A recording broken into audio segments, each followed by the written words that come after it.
একজন প্রবাসী বউ তার স্বামীকে দেওয়া 14 ফেব্রুয়ারি উপলক্ষে এক অসাধারণ এক স্মৃতি পাই। ভিডিও সত্যি মানে খুব ভালো লাগছে, দেখেন ভিডিও। প্রিয় প্রবাসী স্বামী, লিখলাম ভালোবাসার চিঠি।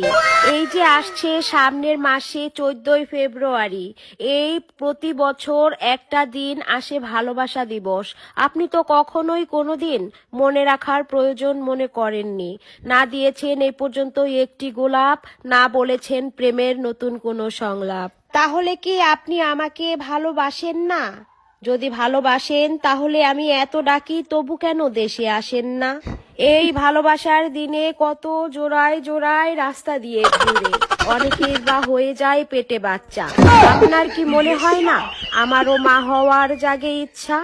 তাই তো আমি অভিমান নিয়ে বসে আছি, নিয়ে মনে ছোট্ট একটি আশা, আপনি বিকাশে পাঠাবেন আমার জন্য আপনার কিছু ভালোবাসা।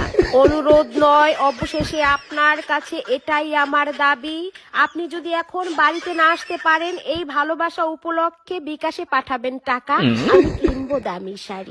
এখন এখানেই রাখি, ইতি আপনার বউ, ইহকাল ও পরকালের সাথী। I love you. অসাধারণ আমি ভিডিও। পারি না